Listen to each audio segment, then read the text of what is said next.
The chamber was silent. 200 representatives from across the galaxy sat in their floating seats, and none of them wanted to speak first. The holographic display in the center showed 3 worlds burning. Red indicators blinked where the Kresh swarm had attacked. Chairman Zarathus looked older than his 400 years. His silver skin had lost its shine. He touched the control panel with one long finger, and the display changed. Now it showed casualty numbers. Millions dead, billions displaced.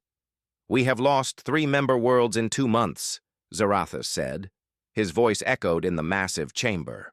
"Our fleets cannot stop them. The Kresh hide in asteroid fields. They strike our supply lines. They disappear before we can respond." General Kavros stood up. He was a Zeltharian, tall and proud, with 4 powerful arms. Medals covered his ceremonial armor. He had fought in 20 campaigns and never lost. "Give me more ships," Kavros said. "Give me more soldiers. I will hunt them down with honor and—" "You said that 2 months ago," Ambassador Velthis interrupted. She was from the Centauri Accord, one of the oldest civilizations in the Council. "You said it 1 month ago. You said it last week. The Kresh keep winning." Kavros's face darkened. "My warriors fight with honor. We follow the rules of war. We challenge enemies face to face. And while you follow rules, the Kresh are butchering civilians," Veltis said. Her voice was cold. "They don't care about honor. They don't care about rules." The chamber erupted in argument. Some agreed with Kavros. Others sided with Veltis. The holographic display kept blinking. 3 worlds. Millions dead. Zarathus raised his hand. Slowly, the chamber quieted. "We must consider all options," he said carefully. Veltis stood. She looked around the chamber, meeting the eyes of other representatives. "There is one option we haven't tried." "What option?" someone called out. "The humans." The chamber exploded again. This time the shouts were louder, angry, fearful. "The Death Worlders? They've been in the Council for barely 10 years. They're barbarians. Have you seen their home world? Everything there tries to kill you." Veltis waited for the noise to die down. "Yes," she said. "I have seen Earth. I have studied humanity. They are young. They are crude by our standards, but they have something we don't." "What?" Zarathus asked. "They know how to win ugly wars." General Kavros laughed. It was not a pleasant sound. "You want to hire mercenaries? The Council has never lost 3 worlds in 2 months before," Veltis snapped. "The Kresh use tactics we consider dishonorable. Maybe we need allies who understand such tactics. I will not stain my honor by—" "Your honor won't matter if the Kresh reach the core worlds," Veltis shouted. "Wake up, General. This isn't a war for glory. This is survival." The chamber fell silent again. On the display, the 3 burning worlds kept blinking. Ambassador Thelon of the Aquarius Federation spoke next. He was ancient, even by galactic standards. His voice was soft, but everyone listened. "I remember when humans joined the Council," Thelon said. "We debated for years. Should we allow a species so young, so violent, so unpredictable?" He paused. "But there was one thing that impressed me about humans. In their entire history, they never gave up. They fought each other for thousands of years. They survived ice ages, plagues, disasters. Their world tried to kill them every day. And they're still here." He looked at Zarathus. "Perhaps we need warriors who learn to fight on a world where everything is an enemy." Zarathus drummed his fingers on his chair. He looked at the display. He looked at the casualty numbers. He looked at the faces of the Council members.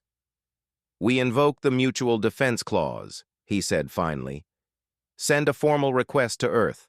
Ask for military assistance." "This is a mistake," Kavros said. "Perhaps," Zarathus agreed. "But doing nothing is a bigger mistake." The vote was close. Many representatives abstained, but the decision was made. The Council would ask humanity for help. Ambassador Veltis sent the message herself. It was formal and polite, following all proper protocols. She explained the situation. She listed the failed strategies. She requested military advisors and support units. Then she waited. Everyone expected it would take days for Earth to respond. Humanity's government was notoriously slow, always debating and arguing. But 4 hours later, a response came through. It wasn't from the human government. It wasn't from the Earth Defense Force. The message came from an unmarked military channel. 4 words appeared on the screen. Special Forces en route. Veltis felt a chill run down her spine. She didn't know what Special Forces meant. The translation software couldn't fully explain it, but something in those 2 words made her uneasy. General Kavros saw the message and laughed again. 4 words? That's their response? What kind of military force doesn't even send proper documentation? But Ambassador Theln, the ancient representative, didn't laugh. He had studied humans more than most. He had read their history. General, Theln said quietly, in human history, there's a saying, be careful what you wish for. I think we should remember that saying. Why? Kavros asked. Because we just asked the monsters from a nightmare world to help us fight our monsters, Theln said. I hope we can live with what they bring. The chamber slowly emptied. Representatives returned to their ships, to their worlds. They would wait and see what humanity would send. On the display, the 3 worlds kept burning. The Kresh kept killing. And somewhere in the darkness of space, something was coming. Something the galaxy had never seen before. Something humans called Special Forces. The forward operating base Redemption hung in orbit around Talos 7. The planet below was supposed to be evacuated, but the Kresh had attacked faster than expected. 3 million civilians were still trapped on the surface. General Kavros stood in the observation deck with 20 of his best officers. They all wore full ceremonial armor. This was how proper warriors greeted allies, with respect, with honor. When do the humans arrive? One officer asked. Any moment, Kavros said. He had assembled 5,000 warriors for the greeting ceremony. Drummers were ready. Honor guards stood in perfect formation. Ambassador Veltis stood nearby. She looked nervous. Something wrong, Ambassador? Kavros asked. I don't know what to expect, she admitted. The humans didn't send any advance information. No fleet composition, no commander names, nothing. Typical of a primitive species, Kavros muttered. A sensor officer called out. Jump signature detected. They're here. Kavros smiled. Finally. He expected to see a fleet, perhaps smaller than council fleets, but Earth had some decent ships. He knew they had carriers, battleships, destroyers. He wondered which ones they would send. The sensor officer looked confused. General, it's just one ship. One ship? Kavros walked to the display screen. Show me. A small frigate appeared on screen. It was old, no decorations, no fleet insignia. The hull was painted flat black with no markings at all. That's their response? An officer laughed. One cargo hauler? Scan it, Kavros ordered. It's armed, but barely, the sensor officer reported. Basic shields, standard engines. I'm detecting life signs. 12 humans aboard. Only 12. The observation deck was silent. Then everyone started talking at once. 12 soldiers. This is an insult. We asked for an army.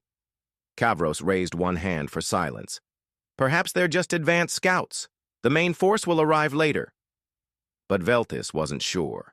She remembered those 4 words. Special forces en route. Not military forces. Not defense fleet. Special forces. What did that mean? The unmarked frigate docked with the station. Kavros led his honor guard to the docking bay. Drummers played. Warriors stood at attention. It was a proper military greeting. The airlock door opened. 12 humans walked out.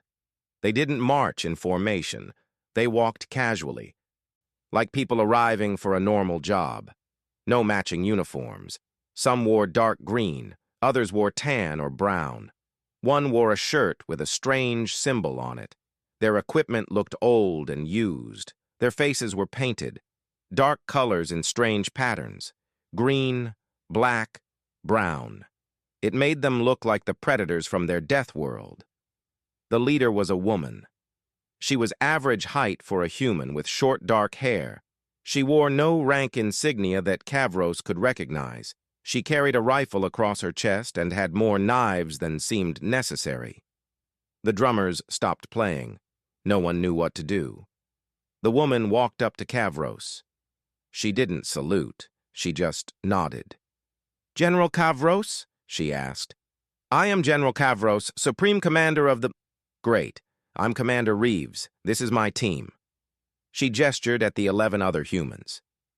They were looking around the docking bay with expressions Kavros couldn't read. Not afraid, not impressed, just looking. "Where are the rest of your forces?" Kavros asked. "This is it," Reeves said. 12 soldiers? To fight the Kresh swarm?" "We're not soldiers," one of the humans said. He was a big man with scars on his face. "We're operators." "What's the difference?" an officer asked. The big human smiled. It wasn't a friendly smile. "You'll see." Reeves pulled out a data pad. "We need complete intelligence reports. Enemy positions, movement patterns, supply routes, communication frequencies, everything you have." Kavros gestured to one of his officers, who handed over a data chip. "This contains 2 months of reconnaissance data. We've mapped 17 Kresh hive locations, but they move constantly. They're impossible to predict." "We'll see about that," Reeves said. She looked at her team. "Gear check in 20 minutes. Mission brief in 40. We move at sunset." "Move where?" Kavros asked. "We haven't discussed strategy. We haven't planned. We'll handle reconnaissance tonight," Reeves said. "Have breakfast ready at 600 hours. We'll brief you on what we find." "That's not how military operations work," Kavros said. His voice was rising. "We plan together. We coordinate. We follow proper procedure." Reeves looked at him. Her eyes were calm, but hard. "General, with respect, proper procedure hasn't worked. That's why we're here. Let us do our job." She walked away. Her team followed. Kavros stood there, speechless. His officers were muttering angrily. "This is outrageous," one said. "They showed no respect," another agreed. Ambassador Velthus watched the humans disappear into the corridor. "Maybe respect isn't what we need," she said quietly. That night, the humans prepared in private. No one saw them leave. Station sensors tracked them to the hangar, then lost them. Kavros went to the sensor command center. "Where are the humans?" "Unknown, General. They launched a small dropship toward the planet, but we lost the signal." "Lost it? How?" The sensor officer looked embarrassed. "They're very good at not being seen, sir." For 6 hours, no one knew where the humans were. Kavros tried to sleep but couldn't. What kind of warriors just disappeared? Where was the honor in hiding? At exactly 0600 hours, the humans walked into the briefing room. They didn't look tired. They weren't even dirty, but their eyes had changed. They looked sharper, more focused. Commander Reeves put a data chip on the table. "We found 7 hive locations. Here are the exact coordinates. Guard rotations, supply schedules, weak points in their defenses." Kavros picked up the data chip. His hands were shaking slightly. "This intelligence, it would take us weeks to gather this, with significant casualties." "We had a quiet night," one of the humans said, a man with Asian features who wore glasses. "Nothing special." "How did you get so close without being detected?" an officer asked. The humans looked at each other. One of them shrugged. "We're good at being quiet." Reeves spread a holographic map on the table. "Tonight, we start the real work." "What real work?" Kavros asked. Reeves looked at him. Her expression was unreadable. "Tonight," she said, "we start the nightmares." On the first night, a Kresh supply convoy disappeared. General Kavros received the report at dawn. 23 cargo vessels gone. No distress signals, no wreckage, just gone. "Check the humans," he ordered. Commander Reeves and her team were in the mess hall, eating breakfast. They looked relaxed, normal. "Did you encounter the supply convoy?" Kavros asked. "Yep," Reeves said between bites. "What happened to it?" "It won't be supplying anyone anymore." "Where are the ships?" Reeves smiled slightly. "At the bottom of a very deep canyon. We made it look like a navigation error. The Kresh will waste time investigating before they realize it was an attack." Kavros felt something cold in his stomach. 23 ships, hundreds of Kresh warriors, and these 12 humans made it look like an accident. On the third night, a Kresh command post went silent. When Kresh reinforcements arrived, they found all 30 warriors dead. Throats cut, no signs of struggle, no evidence of who killed them. Kavros watched the security footage from observation drones. He saw nothing, no attackers, no movement, just Kresh warriors on patrol one moment and dead the next. "It's like they were killed by ghosts," an officer whispered. Ambassador Veltis watched the footage too. She noticed something. "Go back. Show me that shadow." The officer replayed the video. For just a fraction of a second, something moved in the darkness. Something human-shaped, but covered in materials that made it nearly invisible. "What is that?" the officer asked. "Camouflage," Veltis said. "They blend into their surroundings. But our sensors should detect them." "Should," Veltis agreed. "But don't." On the fifth night, an entire Kresh hive went dark. 200 warriors lived there. When Kavros sent a team to investigate, they found the entrance collapsed. The ventilation system was pumped full of gas that made the Kresh sleep, then suffocate. Every warrior inside was dead. Sergeant Park, the quiet human with glasses, explained the operation during the morning briefing. He spoke like he was describing a simple repair job, not the death of 200 enemy combatants. "We studied their ventilation patterns for 2 days," Park said, "found the optimal entry point, introduced a sedative gas through their air recycling system. Once they were unconscious, we collapsed the main entrance to contain the gas. Clean. Efficient. No friendly casualties." One of Kavros's officers looked sick. "You poisoned them while they slept?" "Yes," Park said. "Is there a problem?" "Where's the honor in that? Where's the courage?" Park took off his glasses and cleaned them slowly. "Honor doesn't bring my team home alive. Courage doesn't complete the mission. We use what works." By the 7th day, the Kresh were acting strange. Their patrols were more cautious, their movements less aggressive. Intercepted communications showed something Kavros had never seen before. The Kresh were afraid. "They're calling us ghosts," the intelligence officer translated. "Shadow demons, the silent death. They're saying their warriors are being hunted by invisible predators." Kavros couldn't believe it. The Kresh were the hunters. The Kresh were the predators.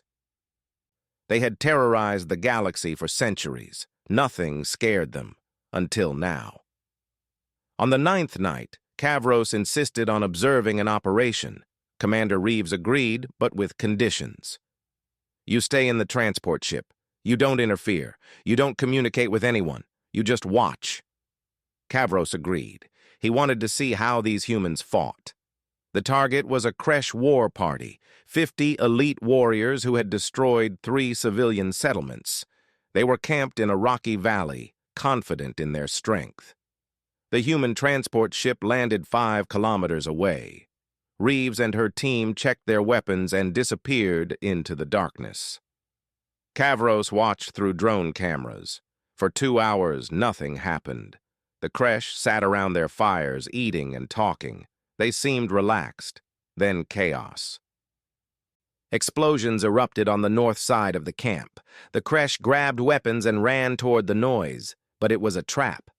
As they ran, the ground collapsed under them, carefully hidden pits lined with sharpened stakes.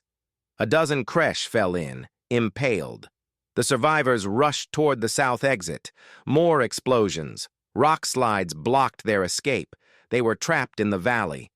Then the humans opened fire, but not from where Kavros expected. They were above, hidden in positions they must have prepared days earlier. Their shots were precise. Each bullet found a target. The Kresh tried to fight back, but they couldn't see their enemy. They fired wildly at shadows, wasted ammunition on ghosts. In 15 minutes it was over. 50 Kresh warriors dead. Not a single human casualty. Kavros felt sick. This wasn't battle. This was... He didn't have a word for it. Slaughter was too simple. Execution wasn't right either. This was something else. When the humans returned to the transport, they were quiet, professional. They cleaned their weapons and checked their gear, like it was just another day at work. That was incredible, one of Kavros's officers said. His voice was filled with awe and horror. That was standard procedure, Reeves said. We studied their patterns, set the trap, executed the plan. Nothing special. Nothing special? The officer repeated. You killed 50 warriors without taking a single casualty. That's the goal, another human said, a woman with red hair and a scarred face. We don't fight fair. We fight to win, and we fight to survive. By the 10th day, the Kresh Queen herself issued a command that shocked everyone. Retreat. After centuries of conquest, the Kresh were abandoning 3 occupied worlds.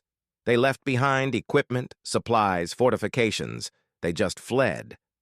The intercepted message from the Kresh Queen was even more shocking. This sector is cursed. There are demons here, shadow creatures that kill without being seen. Warriors disappear in the night. Even our strongest fighters cannot survive. We retreat. We will not return. General Kavros read the message 3 times.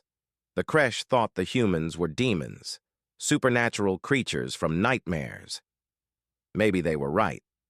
That evening, Commander Reeves stood in the observation deck looking at the 3 liberated worlds.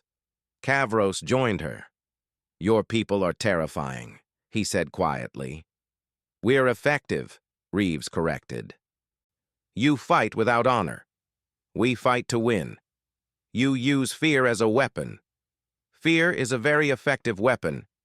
Kavros wanted to argue, wanted to explain the warrior codes, the rules of honorable combat, but he looked at the 3 worlds below, 3 million civilians who would have died, who were now safe, because 12 humans had become monsters. I don't understand your methods, Kavros said finally. Reeves nodded. You don't have to understand them, General. You just have to be glad we're on your side. The council chamber was celebrating. 3 worlds had been liberated. The Kresh had retreated. 0 friendly casualties. It was a perfect victory. Chairman Zarathus stood and raised his ceremonial cup. To humanity and their warriors, they achieved what our fleets could not. Representatives cheered. Drinks were poured. Everyone was happy.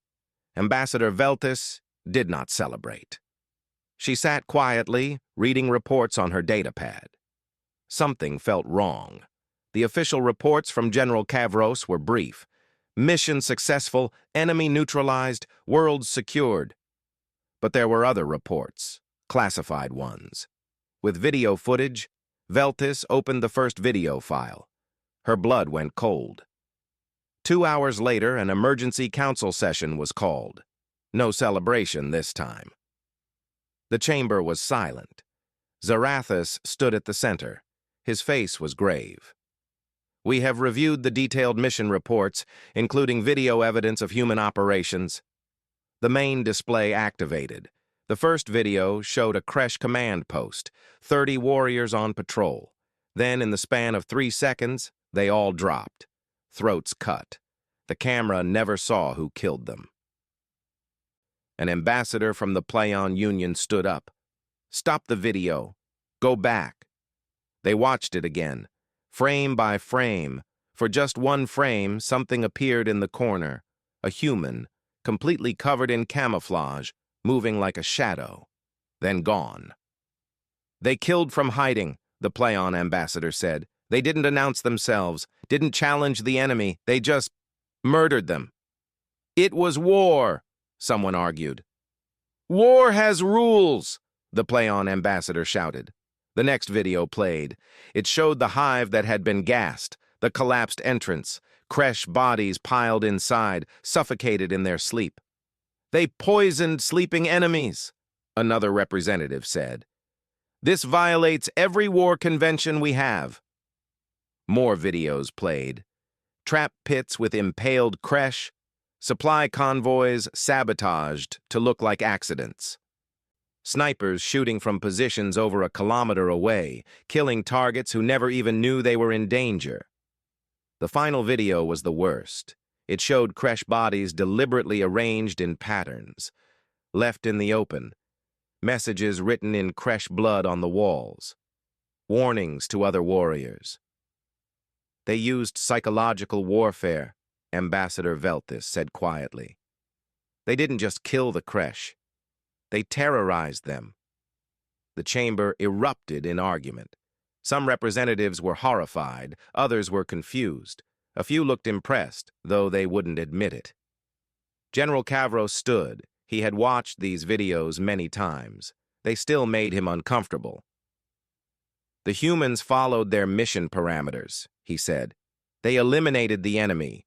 They secured the worlds. They completed the objective.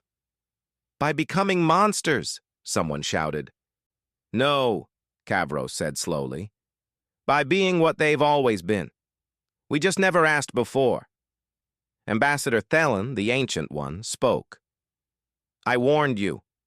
I said we were asking monsters to fight our monsters. You didn't believe me. They're not monsters, Veltis said. They're just different. Different?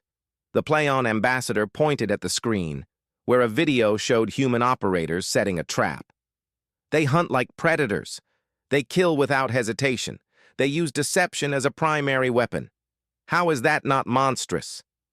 Commander Reeves had been standing at the back of the chamber, watching. Now she walked forward. Her team waited at the entrance, silent and still. You asked for our help, Reeves said. Her voice was calm but firm. You wanted the Kresh gone. We made them leave. With methods that violate every... We followed our rules of engagement, Reeves interrupted. We only targeted combatants. We didn't harm civilians. We used appropriate force for each situation. Appropriate? Someone laughed. You gassed an entire hive. A hive full of warriors who had killed thousands of civilians, Reeves said. Yes, we did. Would you prefer we let them live to kill more? The chamber went silent. Reeves continued. You call our methods dishonorable, but here's what I see. You have fancy rules about honor, about fair combat, about challenging enemies face to face, and while you followed those rules, the Kresh killed millions. Because they didn't care about your rules. She looked around the chamber, meeting the eyes of different representatives. We don't fight with honor. We fight to win. We fight to survive. We fight to protect people who can't protect themselves. And yes, we use methods that make you uncomfortable. Because on Earth, we learned a long time ago that survival matters more than looking good. Ambassador Veltis stood. Commander Reeves, please understand, we're grateful for what you've done, but your methods, they frighten us. Good, Reeves said. They should frighten you. They frighten the Kresh, too. That's why it worked. An ambassador from the Crystalline Accord spoke. But where does it end? If we allow these tactics, what stops us from becoming like the Kresh? What stops us from losing our civilization? You don't have to use our methods, Reeves said. You can keep fighting your way. But when that doesn't work, when people are dying and you're out of options, you know who to call. And we should just accept that? the crystalline ambassador asked, "except that we're allies with warriors who wage war like savages?" One of the humans behind Reeves, the big one with scars, spoke up. "Savages?" His voice was hard. "Let me tell you about savages. We've fought savages. We've fought terrorists who beheaded children. We've fought warlords who used starvation as a weapon. We've fought extremists who burned hospitals. And you know what? We stopped them, because someone had to." He stepped forward. "You can sit here in your clean chambers and talk about honor all you want. But when the monsters come, when they're killing your people, when your honor guards can't save you, we'll be there, doing the dirty work, so you can keep your hands clean." The chamber was silent again. No one knew what to say. General Kavros stood. "I have fought beside the bravest warriors in the galaxy. I have led armies with pride, but I must speak truth." He paused. "Commander Reeves and her team completed a mission that our forces could not. They saved 3 million civilians. They did what was necessary." "But at what cost?" someone asked. "At the cost of our comfort," Kavros said. "We wanted victory. The humans gave it to us. Now we're upset because we saw how they achieved it." Chairman Zarathus raised his hand for silence. He looked old and tired. "A vote," he said. "Should humanity's special forces continue to be available for council operations?" The vote took an hour. Many representatives abstained. The debate was fierce, but finally the result came through. Approved, barely, but with conditions. Humanity's special forces would only be deployed as a last resort. All missions would require council approval, and all mission details would remain classified. "Why classified?" someone asked. "Because," Zarathus said quietly, "the galaxy doesn't need to know what we're capable of, or what we're willing to accept when desperate." Commander Reeves nodded. "Fair enough. We don't like publicity anyway." As the session ended, General Kavros approached Reeves. "I understand now," he said. "I understand why your world created warriors like you." "Oh?" Reeves asked. "Your planet is a nightmare. Everything there evolved to kill, so you evolved to be the best killers. Not for glory, for survival." Reeves smiled slightly. "That's pretty much it, General. I'm glad you're on our side." "So are we," Reeves said, "because honestly, General, you really don't want us as enemies." Kavros believed her. The unmarked frigate drifted away from Axis Prime. Inside, the 12 humans sat in the common room, cleaning weapons and sorting gear. They looked tired but satisfied. Sergeant Park was playing cards with the red-haired woman, whose name was Chen. The big man with scars, Johnson, was sharpening a knife. Commander Reeves sat at a small desk, writing her mission report. "Think they'll call us again?" Chen asked, shuffling the cards. "Probably," Johnson said. "They always do." "They seemed pretty freaked out by our methods," another operator said. Williams, a young man from Texas. "Did you see their faces when they watched the hive op?" "They've never seen real war," Park said calmly. He laid down 3 cards. "Full house." Chen swore and threw down her cards. Reeves finished typing and leaned back in her chair. She opened her personal log, the one she kept private, the one command would never see. She started recording. "Mission complete. 3 worlds liberated. Kresh forces retreated. 0 friendly casualties. The Council is uncomfortable with our success." She paused, choosing her words carefully. "They don't understand us. They think we're brutal, uncivilized. Maybe we are by their standards.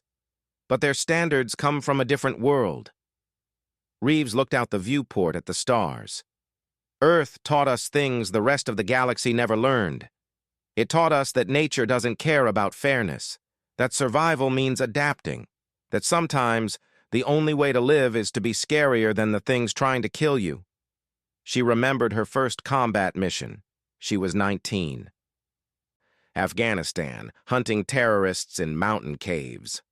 Her team leader had told her something she never forgot. War isn't about being the good guys, he'd said. It's about being the guys who win. Because if you lose, there won't be any good guys left. Reeves continued her log. The Council has known peace for generations. Their wars are ceremonial, honor duels, fleet battles with rules. They've forgotten what real war looks like. War without rules. War for survival. She thought about human history. 10,000 years of warfare. Tribes fighting tribes. Nations fighting nations. Humans killing humans over resources, land, ideas, pride. We didn't become special forces operators because we wanted glory, she recorded. We became this because Earth forced us to. Everything on our planet evolved to survive. The predators got faster. The prey got smarter. And humans? We became the apex predator. Not because we were stronger or faster, but because we learned to think, to plan, to work together, to use every advantage we could find. Park walked over and handed her a cup of coffee. She nodded thanks. The Council asked why we fight without honor, she continued. But they don't understand. This is our honor. Completing the mission, bringing our team home, protecting people who can't protect themselves. That's what matters. She took a sip of coffee. It was terrible, like all military coffee. She loved it. On Earth, we fought each other for millennia. We perfected warfare. Every culture, every nation, every people developed their own methods. Guerrilla warfare, psychological operations, asymmetric tactics. We learned from every defeat, adapted from every victory. And the nations that survived were the ones who learned best. Johnson called out from across the room. Hey, Commander, remember the Titan operation? Reeves smiled. How could I forget? That was a real fight, Johnson said. 3 months behind enemy lines, no resupply, no backup, just us and 1 million hostile aliens. And we completed the mission, Chen added. Exactly, Reeves said. She returned to her log. That's what the Council doesn't get. This mission? This was easy. Standard procedure. We've done harder operations against worse enemies because we're human, and humans don't quit. She paused the recording and opened the mission files, reviewed the footage, watched her team work. They moved like shadows, communicated without words, trusted each other completely. Each person knew their role.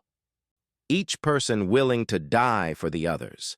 This was what made them special forces. Not the weapons, not the tactics, the bond, the trust, the absolute certainty that your teammates would never leave you behind. The galaxy thinks we're monsters, she recorded. Maybe we are. But we're their monsters now. And that means something. An alert chimed on her console.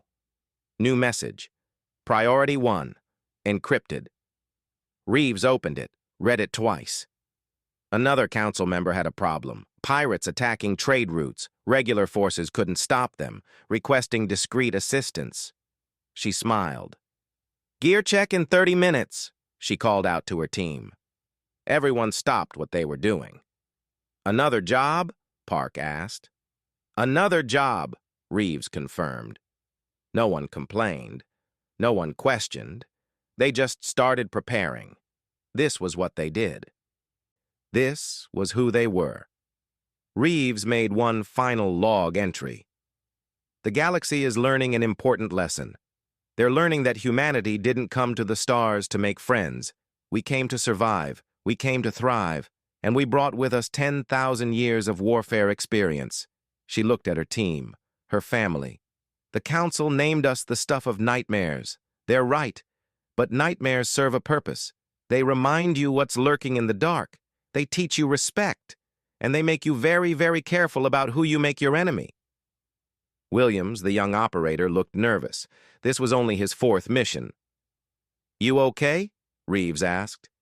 Yeah, Commander. Just thinking. About what? About how lucky the Council is. That we're on their side. Johnson laughed. Damn right. Could you imagine if we weren't? The frigate jumped to hyperspace, heading toward the next crisis, the next impossible mission, the next time someone would need the monsters from Earth. Reeves closed her log and went to help her team prepare. The galaxy was vast, full of wonders and horrors, thousands of species, millions of worlds, ancient civilizations with technology and wisdom humans couldn't match. But in one area, humanity stood alone. In warfare, in survival, in the willingness to do whatever it took to win. The Council had rules, honor codes, traditions. Humans had something else, something that evolved on a death world where everything was trying to kill you. Something that survived ice ages and plagues and wars and disasters. Humans had the will to survive, and they brought that will to the stars. The frigate disappeared into the darkness of space, carrying 12 warriors who the galaxy both needed and feared. 12 humans who had learned on the harshest world imaginable that survival wasn't about being the strongest. It was about being the scariest, the stuff of nightmares, and in a galaxy full of monsters, sometimes you needed nightmares on your side. Commander Reeves looked at her team one last time before they jumped to the next mission. They were cleaning weapons, checking gear, making jokes. They looked so normal, so human, until you saw them work. Then you understood why Earth called them special forces, and why the Council called them the stuff of nightmares. "Ready?" she asked her team. 12 voices answered as one. "Always." The frigate jumped. The mission continued. And somewhere in the galaxy, something dangerous learned a new lesson. Don't threaten the things humans protect, because humans will show you why they're the apex predator from a death world. And you won't survive the lesson.